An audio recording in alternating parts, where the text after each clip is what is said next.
Assalamu alaikum urmattуу Tez Kabar kanalının körүүчүлөрү, urmattуу mekендештер, кутмандуу күнүңүздөр менен.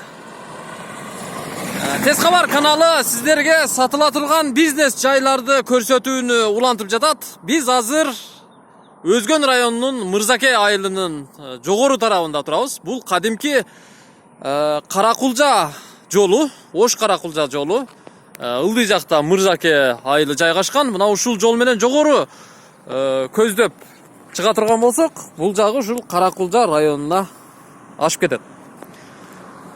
Мырзакеден жогору көтөрүп келе жатканда, Мырзаке айылынан чыгып бара жатканда оң жакта күнбатыш тарапта жайгашкан Адыр айылы бар.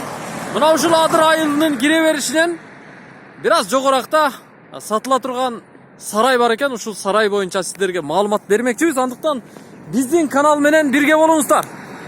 Биздин каналдагы ушул чыгарылышты аягына чейин көрүп, класс басып, комментарий жазып, жакындарыңыздарга сунуштап коюңуздар. Буга чейин биздин комментарийден көпчүлүгүңүздөр өзгөчө мал жандыктар менен, мал чарбачылыгы менен алектенген биздин мекендештерибиз сатыла турган сарайлар болсо, сарай жай болсо, бизнес жай болсо маалымат берип коюңуз деген суранычты калтырган.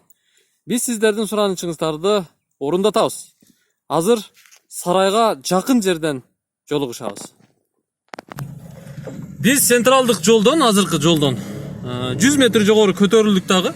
Ана мынандай тосма арка бар экен. Ушул жерден солго бурулуп жогору чыгып баратабыз. Бираз жогору чыкканда эле сарай жайгашыптыр. Адырда. Мына сол жактагы адырдын үстүнө чыкса, азыр биз сиздерге көрсөткөн Ош Каракулжа жолун көрсөңүздөр болот. Дыйкан чарбачылыгына жана мал чарбачылыгына өтө ыңгайлуу жер экендигин көрүп турасыздар. Азыр сиздерге бар жогун кеңири көрсөтмөкчүбүз. Андыктан мал чарбачылыгын жүргүзүп бизнес кылам деген биздин мекендештерибиз болсо, ушул видеону аягына чейин көрүңүздөр. Бул сатыла турган сарайдын баасын жана ээсинин телефон номерлерин биз видеонун аягында жарыялайбыз. Ага чейин сиздер мага окшоп зерикпестен, эринбестен, чыдап, эч жака бурулбастан көрүп туруңуздар. Мына ошентип биз ушул сай менен, эки дөңдүн ортосу менен жогору көтөрүлүп, ушул жол менен чыгып келдик. Жогору чыгып келгенде сол жакта мына бул сарайды көрөсүздөр. 1 гектар жер участкасы менен. Жер участкасынын айланасы бүт мындай казылып, границасы аныкталган. Бак тарагы бар, алдында эгин жери бар жер экен. Биз азыр бир катар айланып сиздерге толук көрсөтүп чыкмакчыбыз. Биздин жаныбызда бул короо сарайдын ээси турат. Буюрса сиздер кызыккан, мен бере турган суроолорго жооп берет. Эже даярсызбы? Даярмын.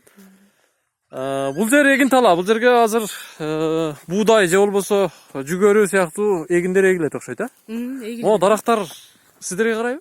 Бар жөө бизге. Өзүңүздөр эккенсиздерби? Ооба, өзү эккен. Иним эккен да. Иниңиз эккен. Электричество бар экен, Могу столбодон неме келет турбайбы? Коюлган.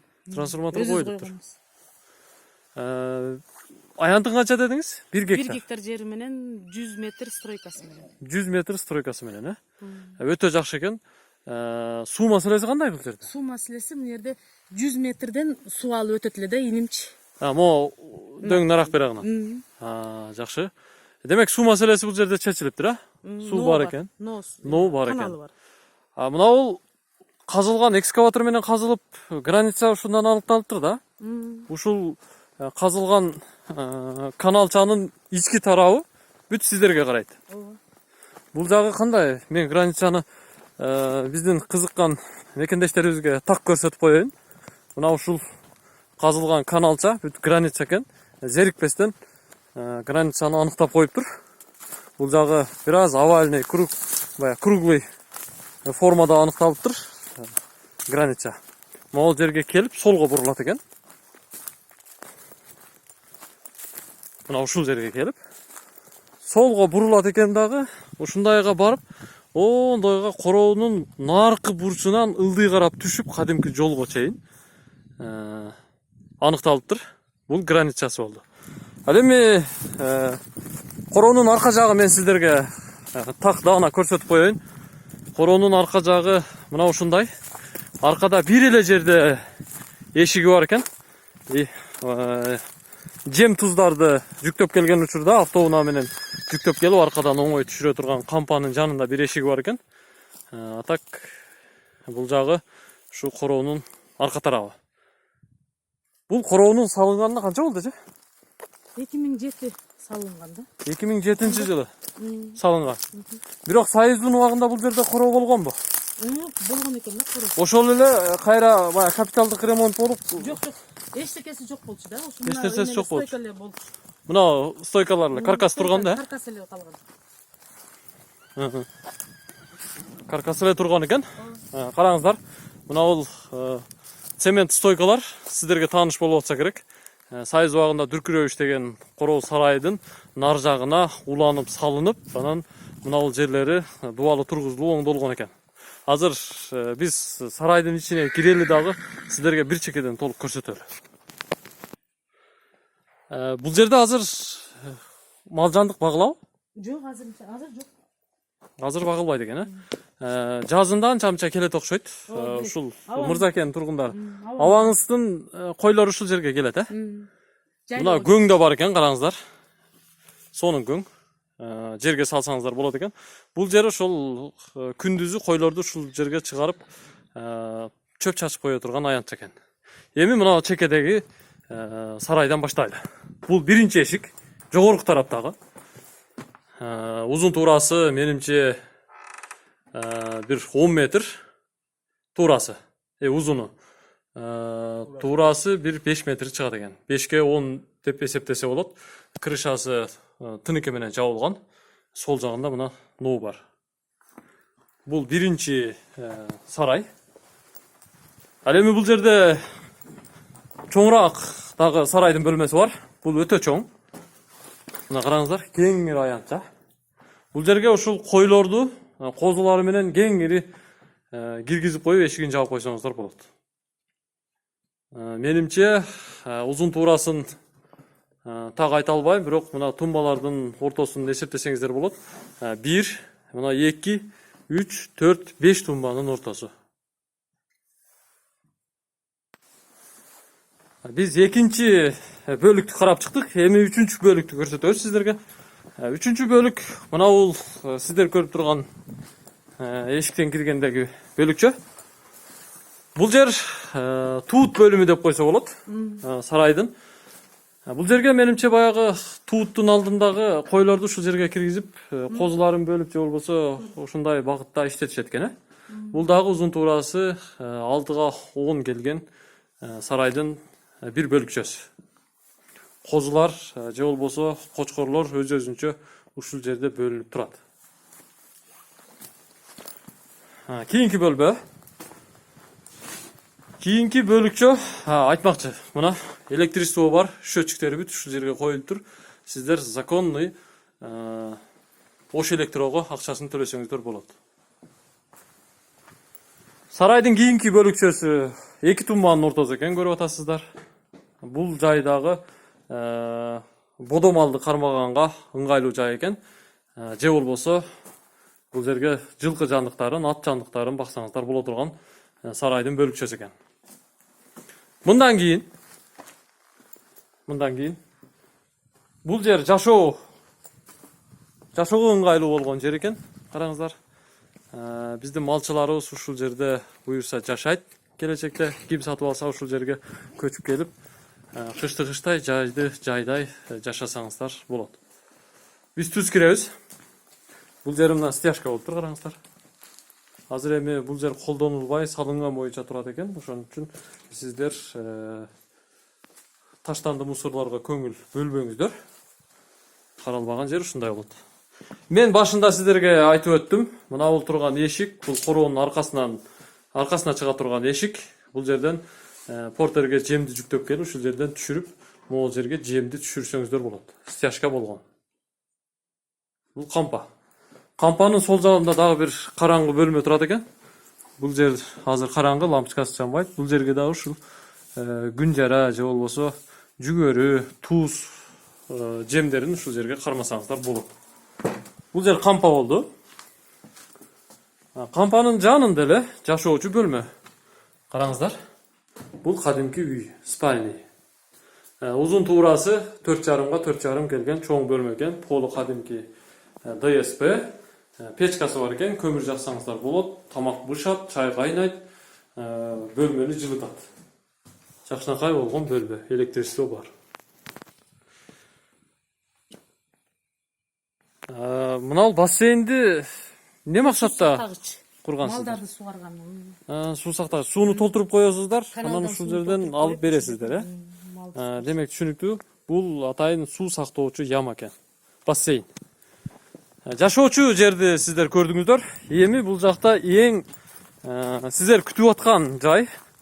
Бул жайды сиздер сразу көргөндөн кийин кызыгасыздар. Мына бул жери кадимкидей, буга чейин көрсөткөндөгүдөй жашоочу бөлмө. 4,5 га 4,5 келген бөлмө экен, пол бар. Жанагы нар жагындагы печканы жакканда анын жылуулугу духовка аркылуу ушул жака чыгат экен. Пол бар, потолок мына ДВП кагылыптыр. Шыбак болгон, акталган жашоочу бөлмө. Малчылар жашоочу бөлмө экен, Бул жагы жаңы салыныптыр, эже? Дуал өзү бул сарайдын дуалы кандай? Бул 2010 уланды бияка. 2010-жылы уланып салынды да. О эски курулушка, Союз убагындагы турган курулушка бул жагы кошулуп уланып салыныптыр. Эмнеден салынган? Бышык кышпы, камгышпы, же паксабы? Камкыш. Камгыштан салынган, Форточкалар, айнектер бүт коюлуптур. Үстү оцинкованный тыныкка менен жабылыптыр. Бышык жабылгандыгын сиздер көрүп турасыздар. Бул жагы эмнеге багытталган, эже? Тоокканага. Тоокканага. Могу кандай бөлмө? Бул ошо жем сактагыч. Тооктордун жеми сакталуучу бөлмө экен. Караңыздар. Кээде баягы чөжөлөрдү алып кирип койсоңуздар деле болот. Могу жагында эшикке орундук бар экен. Ал жагында ачып алсаңыздар болот. Эшик коюп келечекте. Так айтканда тооктордун жемканасы. Эми эң кызыктуу жери мына ушул чоң сарай. Караңыздар, жаңы салынган. Салынган боюнча пайдаланылган эмеспи? Жок. 2010-жылы. 2010-жылы курулган. Тоок фермасынын чөп сакталган. Чөп гана сакталган экен. Бул жер ошо тоок фермасын ачканга пландаштырган экенсиздер да? Иштетилбей калды ошо боюнча. Иштетилбей туруптур. Караңыздар. Стяжка болгон. Мына мындай жакын аралыктарга форточкалар коюлуптур. Воздух киргенге, жарык кирип турганга. Ичи сырты бүт шыбалган. Фундаменти бар. Потологун караңыздар. Бышык утеплить этилип жасалыптыр. Чорный потологун да карап коюңуздар. Жыгаштары бүт прочный кагылып жасалыптыр. Узун туурасын айтып коеюн. Бул туурасы 10 метр, узуну 50 метр келген чоң тоок фермасы. Тоок сарайы. Бул жерге канча тоок батат эле өзү? Канча тоокко расчет алгансыздар, эже? 1000ден 5000ге чейин дешкен. 5000ге чейин. Менимче бул жерге 5000ден көп тоок баткыдай. Көзүм билген биздин бизнесмендер болсо 5000ден көп тоок баткырып ушул жерге ферманы уюштуруп чоң пайда тапса болот экен да. Кайсы бир инвесторлор менен бая биригип кайсы бир план менен ачкан окшойсуздар эле, убагында. 2010-жылы. Өтө жакшы болгон экен. Эми биз сыртка чыгалы дагы сарайдын баасын жана телефон номерлериңизди жарыялап коелу. Сиздер Өзгөн районунун Мырзаке айылынын жогору тарабындагы адырда жайгашкан.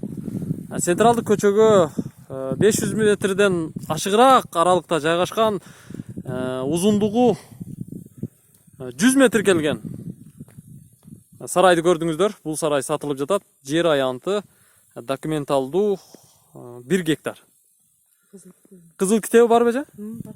Кызыл китеби бар, Баасын айтыңыз эми, баасын канча дейсиз?